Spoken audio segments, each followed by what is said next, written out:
में हम भोजन से शक्ति मिलती है, ये एक भ्रमणा में फंसे हुए हैं। सारी दुनिया फंसी हुई है। इसलिए हर कोई ऐसा भोजन चुनने की कोशिश करते हैं कि जिससे ज्यादा से ज्यादा शक्ति मिले। खुद को तो पता नहीं है कुछ भी, वो जो वैज्ञानिक बताते हैं, विज्ञान बताता है, इसको सही मान के हम सब चलते हैं। तो विज्ञान बताता है दूध में किलो कैलोरीज है, मांस में किलो कैलोरीज है, तो हम दूध, मांस, मच्छी, अंडे ये सब कुछ खाने लगे और कमजोर होते चले और अनेक रोगों से ग्रसित हो गए।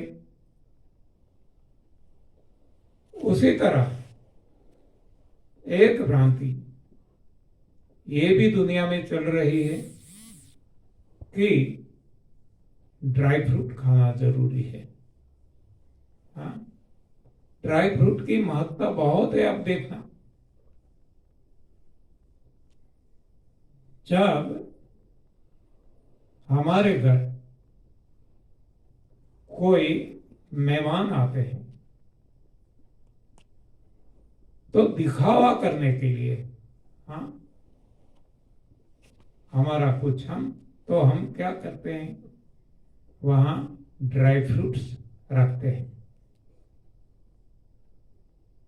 तो ये हम मानते हैं, हमारी इतने हर कोई भ्रमित है। तो हर किसी को लगता हो देखो यहाँ तो ड्राई फ्रूट दिए गए, आगता स्वागता में, सम्मान में। तो ड्राई फ्रूट वो फ्रूट यानी फल है और फल हमारा भोजन है। ये रामचरितमानस में भी बताया गया है, श्रीमद् भगवद गीता में भी बताया गया है।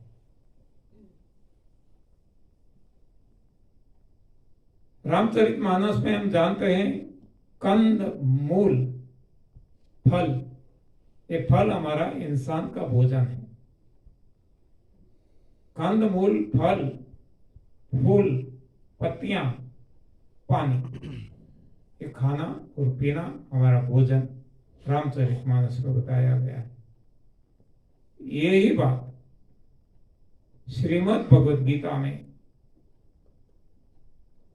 पत्रम पुष्पम फलम, फलम यानी फल, और पीने का पानी, तोयम जल, ये बताया गया है। तो सभी जगह इंसान का भोजन फल बताया गया है। तो ड्राई फ्रूट हमारा भोजन है ऐसा तो हमें कहना ही पड़ेगा, लेकिन हमने ही इनका नाम फल नहीं रखा। और ये शास्त्रों में भी सूखा फल ऐसा नहीं बताया, फल बताया अवश्य।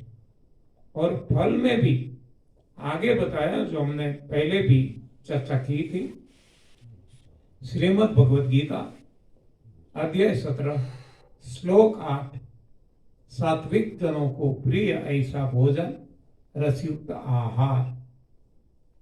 तो ये आहार हमारा कंद मूल फूल फल पत्ती पानी, आहार हमारा पत्रम पुष्पम फलम तोयम।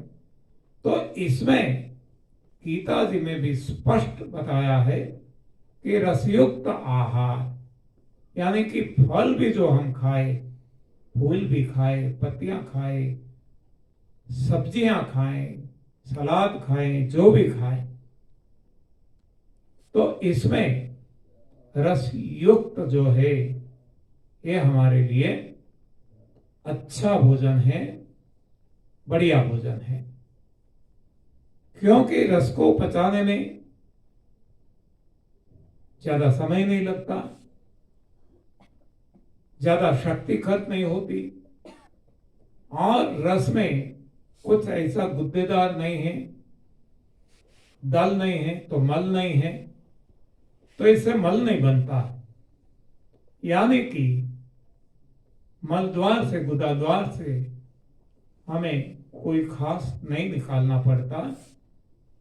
जो कुछ निकलता है पसीने से, पेशाब से निकल जाता है, और भी अधिक मात्रा में है तो, नहीं तो ये भी बहुत कम से कम निकलेगा, क्योंकि ये रस से रक्त बना देगा शरीर हमारा, या तो भगवान रक्त यानी खून, ब्लड बना देंगे, और इससे ही सारा शरीर बनता है। हड्डियां भी इससे बनती है, मांस भी इससे बनता है, सब कुछ रस से बनता है।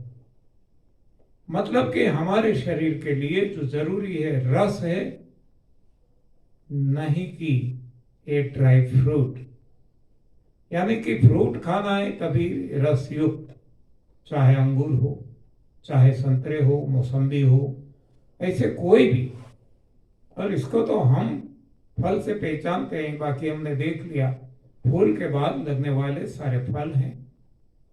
तो हम खीरा है, टमाटर है, जिसमें रस की मात्रा ज्यादा, ये हम खाएं। और इसमें भी जो मैंने आपको बताया, चबा चबा चबा कर रस भीतर जाने देना है, और बचता है इसको बाहर कर देना है, तभी हमारे शरीर पे कम बोझ पड़ेगा।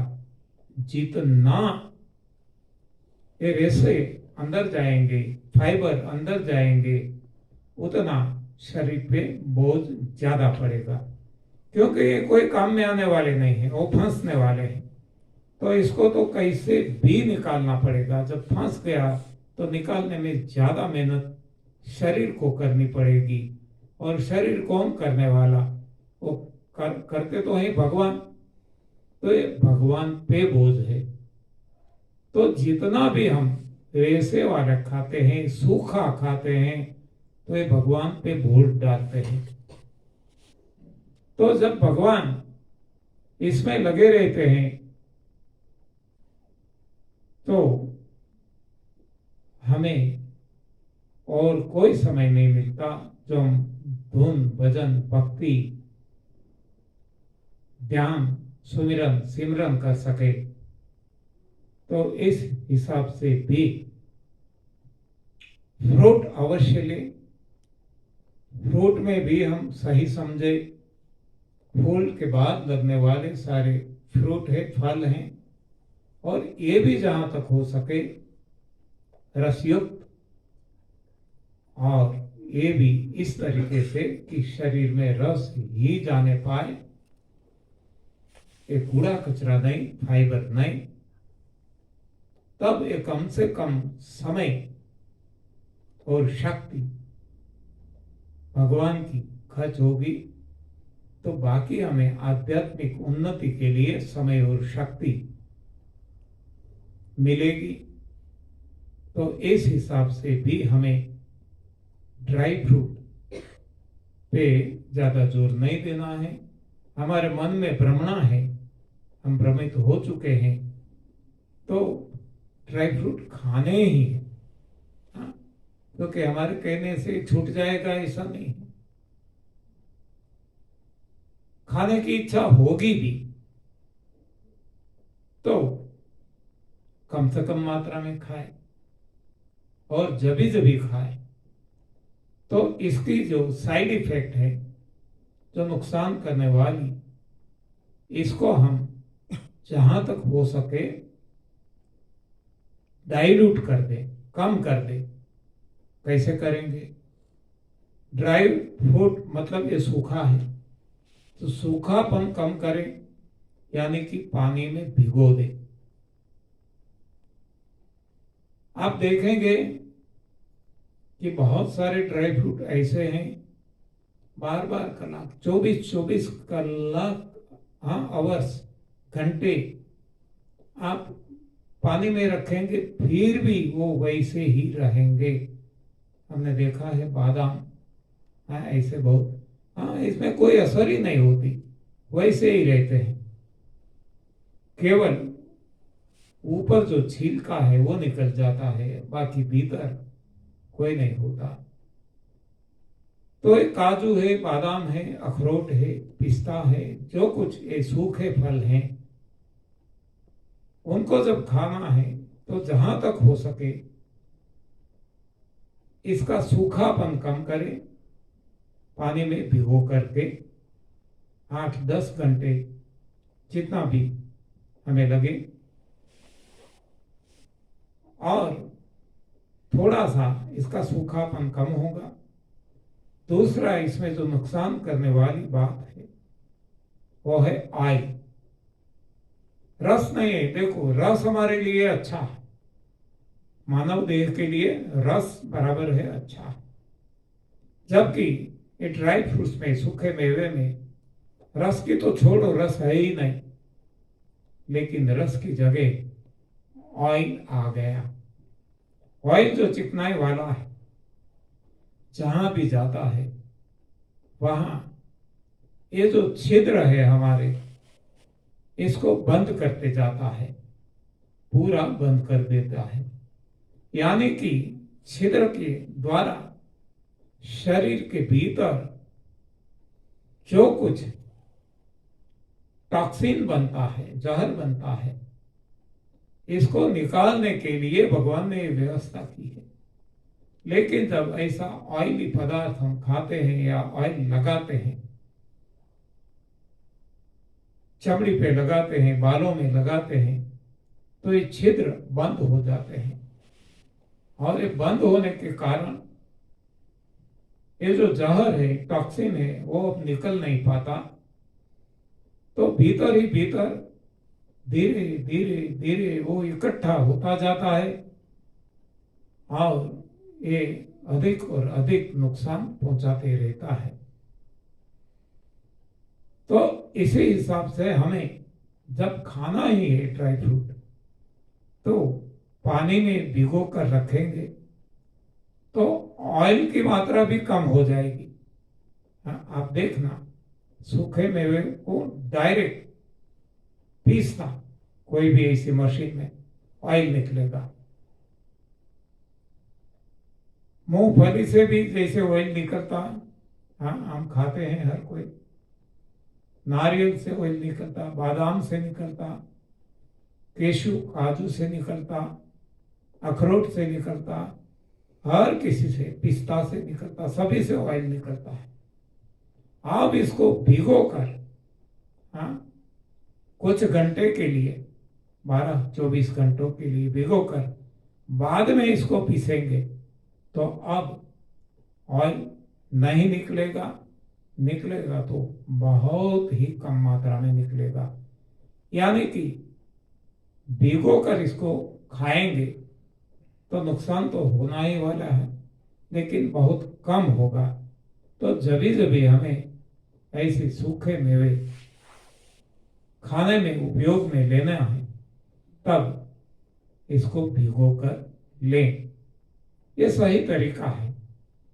जहां तक हो सके न लें, लेना ही तो इस तरीके से लें। अब सूखे मेवे में भी 2 पार्ट, एक है टोटली सूखे, बिल्कुल सूखे, और दूसरा है कुछ मात्रा में रस है। ऐसे सूखे मेवे जो हम पहचानते हैं, जानते हैं, वो है खजूर, वो है किशमिश, अंजीर। ऐसे ये आप देखेंगे इतना हार्ड नहीं है, सख्त नहीं है, इतने सूखे नहीं है, और इसमें ऑयल भी नहीं है। तो जब सूखे मेवे खाने ही हैं तो प्राधान्यता ऐसे मेवे को दें कि जो कम नुकसान करेगा। बाकी तो सही में जब भी खाएं तो हम रसयुक्त आहार खाएं। नारियल का तेल भी खाया जाता है। गुजरात में मूंगफली का तेल खाया जाता है, कपास का तेल भी खाया जाता है। यूपी में ये रीजनल है, जहां जो होता है, राई का तेल, रायडा का तेल, ये सब कुछ जहां जो होता है वो उपयोग में लेते हैं। लेकिन ये सारे ऑयल को नुकसान करने वाले हैं। कोई भी ऑयल हो, इससे कोई फायदा नहीं है। इसलिए हम कहते हैं कि आग पे चढ़ाया हुआ जैसे नुकसान करता है, वैसे ही ये सारे